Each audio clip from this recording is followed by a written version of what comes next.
Hello, what's going on everyone? Welcome to another video. This is going to be painting a 28mm Victrix Hoplite plastic.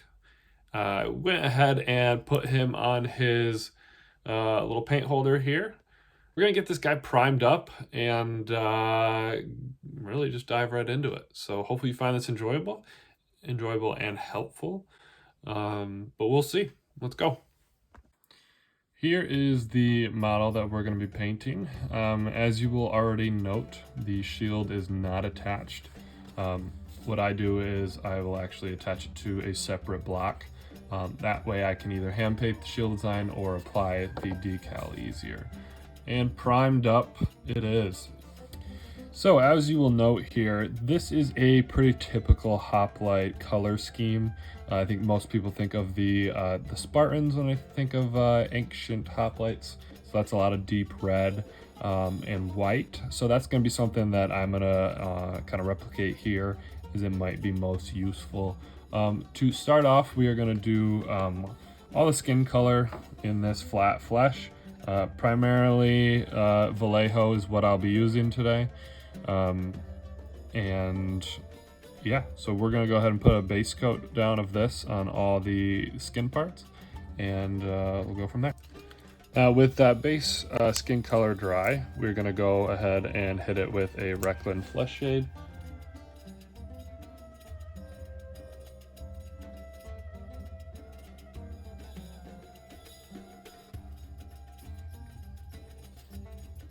What we're going to do is go back in with our base coat of basic skin tone, or the flat flesh rather, and we're just going to go over, you know, the top parts of his skin here, pick out some of the knuckles. This is going to go into the rank and file, and so this doesn't have to be an absolute, you know, I don't want to say masterpiece, but I'm not going to waste time in building up contrast and skin tone where it won't be noticed. I'm basically just picking out what needs to be touched, leaving the rest for the eye to get lost. That should bring us right into our next tone, which is going to be the basic skin tone. Now that we are on the basic skin tone, even more than the last time, we are just picking out, you know, the very tips. All right, with the skin color done, this is what we are working with. So for the armor here, I have found that the Retributor armor is a great shade. We're just hitting all of that. So they get them on the legs, get them up here.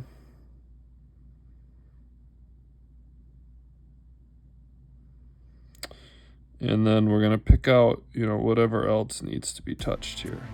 So, be back in a second. With the brass dry, we're gonna go ahead and go back in with the Reclin flesh shade and just get all of this darkened up. Now, with the brass drying, we're gonna go ahead and start on everything red with Flat Red by Vallejo. Gonna go over everything that needs to be red here with it. As you can tell, going on the white primer, it is, you know, a very bright red. So we're gonna hit that with a shade so it'll dull down a little bit, but yeah, so we're gonna do that. Now, I made a mistake.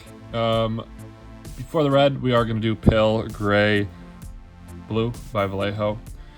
Now this is going to get everything white that we need before our wash. We're going back to the brass now that everything is dry.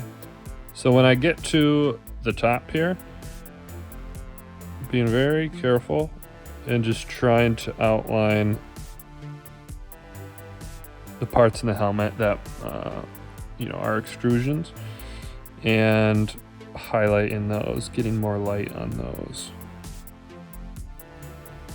To further highlight the brass, I'm going to use a watered down mixture here. It's a pretty pronounced gold, and so I want to use it sparingly, especially as this is not gold armor.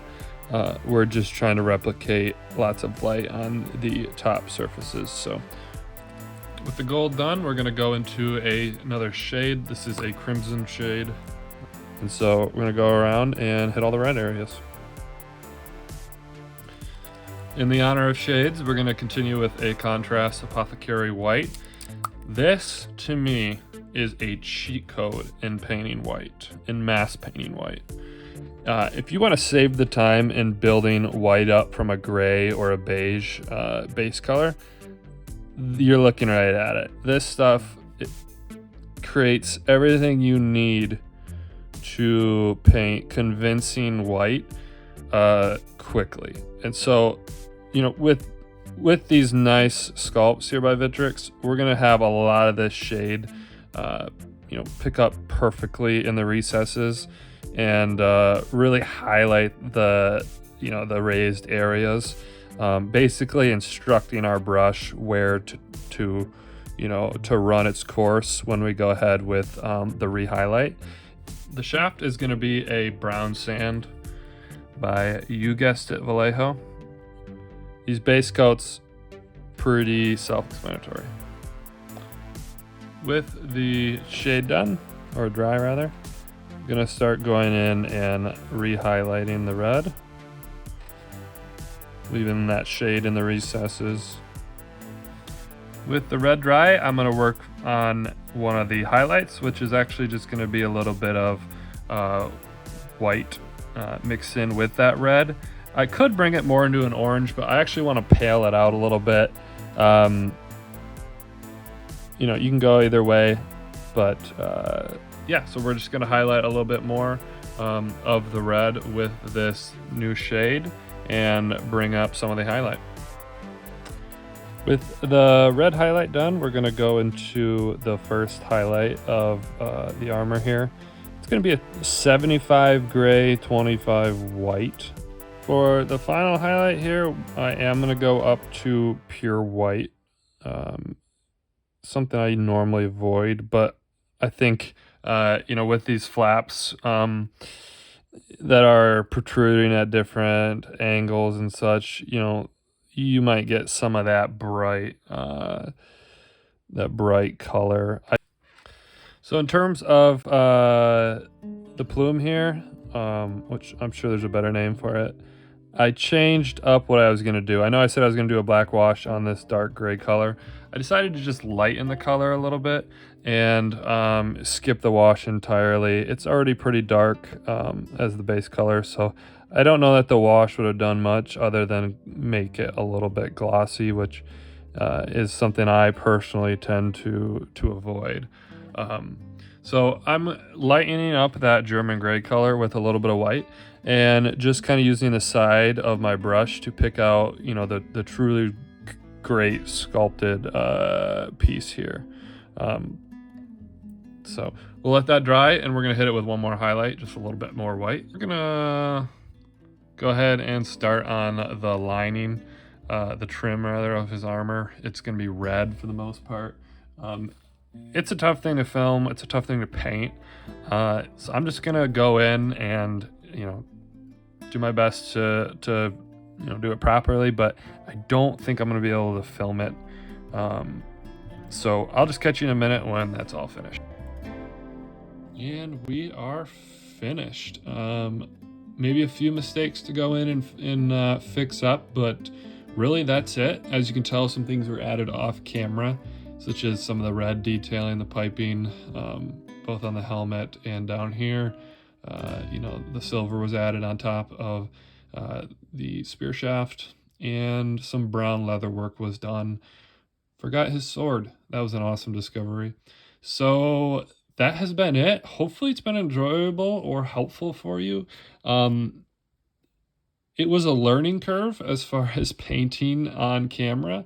I think a live stream actually suits how I paint a lot better, but we'll see what the future holds. I am going to finish up the shield and we'll do a final little recap.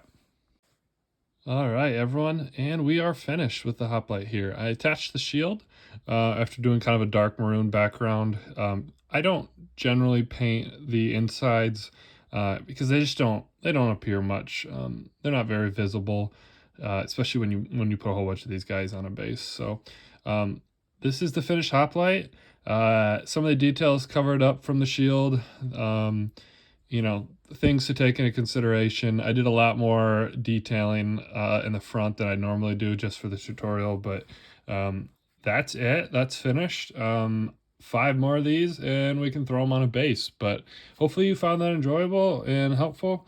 I've said those 2 words like 5 times now, but I do mean it because this was my first real tutorial on the channel, and it actually took a little bit of time. So if you did find it useful, please let me know. You know, comment, like, whatever you want to do, and I appreciate it. So everyone take care, and I'll see you in the next one.